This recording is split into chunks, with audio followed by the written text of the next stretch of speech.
Roxanne, Roxanne, all she wanna do is party all night. 1 dan 4 kami bersama.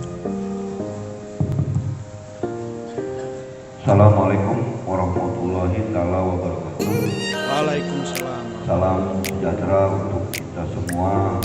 Salam sehat selalu. Mohon izin, saya nggak biasa. Saya biasanya berkeliaran agar lebih akrab lagi untuk saya menyampaikan materi.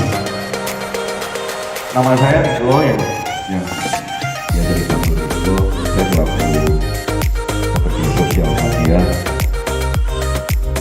dan bekerja di subdit pemulihan Direktorat RSKP Nafza.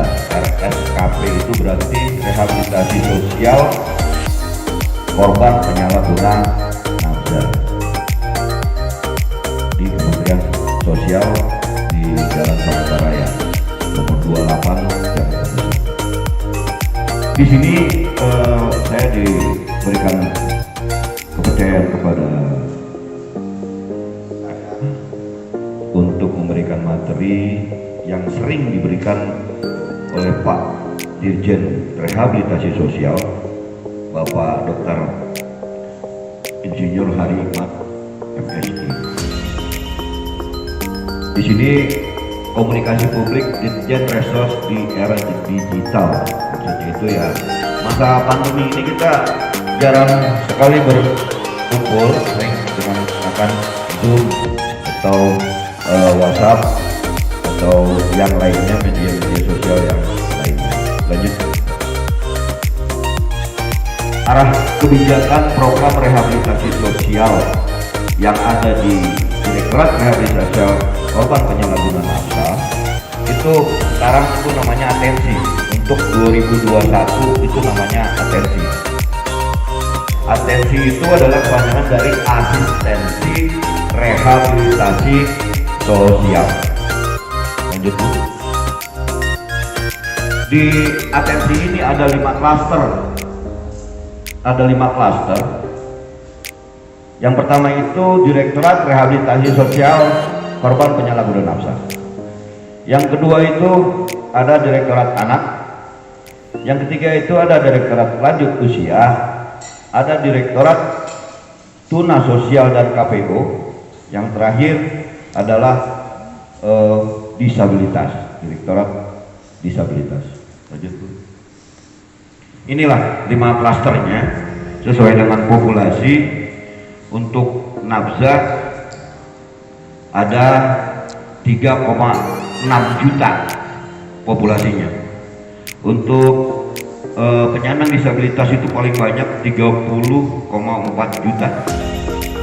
Untuk lanjut usia itu 12,6 juta. Dan untuk balita terlantar dan anak terlantar itu dan ABH juga itu 27,4 juta. Jadi kalau diurut nafza itu nomor 4.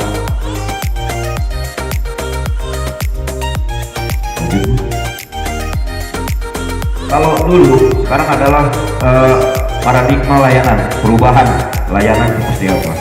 Kalau dulu pelayanan sosial secara sektoral dan fragmentaris itu berubah menjadi pelayanan sosial terpadu dan berkelanjutan, one stop service. Yang kedua itu adalah jangkauan pelayanan sosial terbatas dan eksklusif. Berubah paradigmanya, cara pandangnya, menjangkau seluruh warga yang mengalami masalah sosial dan strategi inklusif.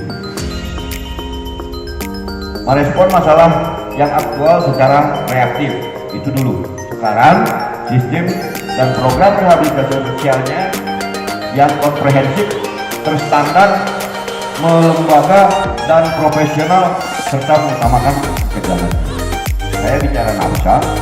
Di sini ada akreditasi, berarti lembaga-lembaga IPWN ataupun lembaga-lembaga kesejahteraan sosial itu harus diakreditasi dulu. Kalau tidak ada akreditasi dari Pusbangpro, Pusat Pengembangan Profesi, itu dari Badan Akreditasi Lembaga Kesejahteraan Sosial, itu nanti untuk mendapatkan bantuan secara stimulan dari kementerian maupun dari KL-KL yang lain itu agak susah karena harus diakreditasi dulu. Dan juga untuk SDM-nya juga harus ada pelatihan. SDM-nya kalau di Nafsa itu ada SDM yang namanya Konselor Adiksi dan Pekerja Sosial Adiksi. Nah itu harus diuji kompetensi seperti itu. Jadi tidak sembarangan karena sekarang sudah dirubah pola pikirnya, cara pandangnya dari paradigma pelayanan. Dan kalau dulu itu fokus pada pelayanan berbasis institusi. Institusi itu panti-panti sosial. Nah sekarang nomenklatur yang ada di Kementerian Sosial, kalau dulu itu Kementerian Sosial itu punya namanya panti-panti kementerian yang ada di provinsi-provinsi. Kalau sekarang masih eselon 2 itu berarti dia balai besar. Yang kelima itu peningkatan kampanye sosial melalui kampanye pencegahan, sosialisasi, edukasi, dan perluasan informasi program rehabilitasi sosial di seluruh sektor dan masyarakat. Jadi Pak Dirjen mengharapkan ini semua larinya ke masyarakat. Peran masyarakat di sini. Untuk atensi itu ada peran masyarakat, yaitu komunitas tadi, berbasis komunitas. Yang keenam, peningkatan peran masyarakat dan swasta dalam pelayanan rehabilitasi.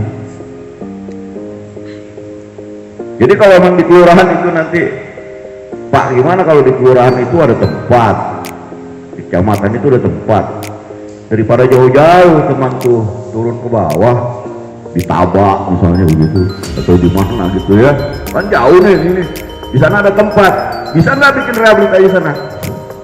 Ngomong sama PWL, dibantu nanti seperti apa gitu, seperti apa itu dibicarakan, nanti solusinya seperti apa, dari lembaga IPWL lah yang akan memberikan masukan seperti itu.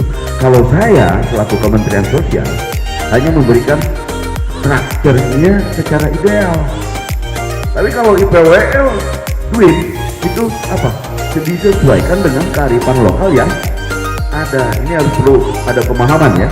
Secara idealnya Kementerian Sosial ya, kalau secara nanti kearifan lokalnya itu bisa dilihat atau dibantu oleh lembaga IPWL. Lanjut Bu. Nah ini ada 7 program rehabilitasi sosial, ada 7 layanan yang tidak langsung, ada 7 layanan yang langsung.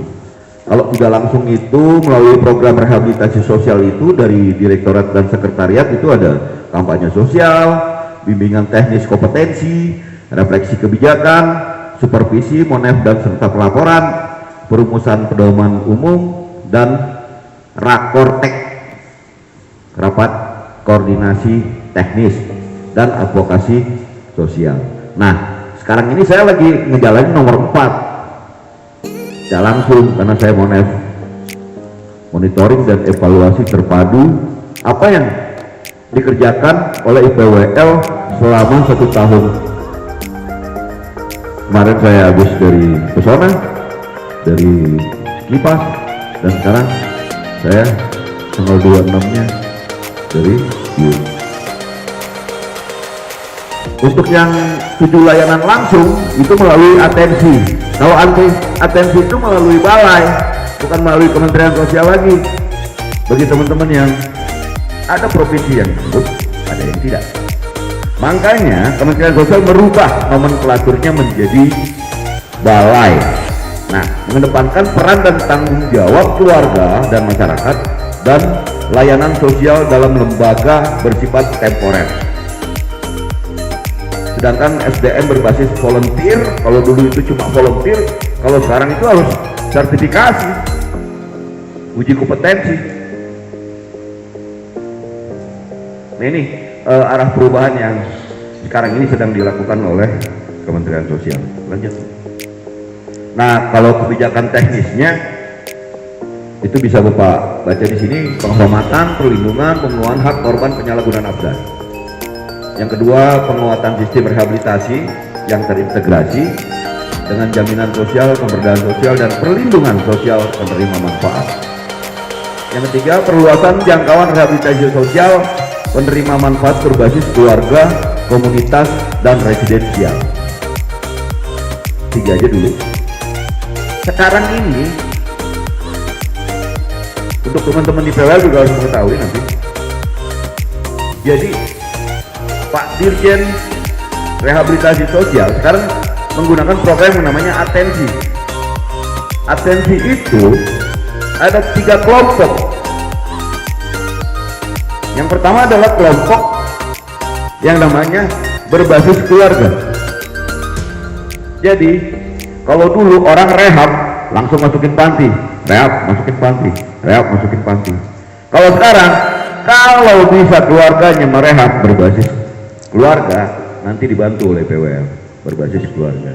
Keluarga dulu, karena mereka yang paling dekat. Setelah itu adalah berbasis komunitas. Komunitas itu banyak, Pak. Mungkin dari teman-teman di sini ada yang di kecamatan, ada yang di kelurahan, ada Karang Taruna, ada pengajian muda-mudi.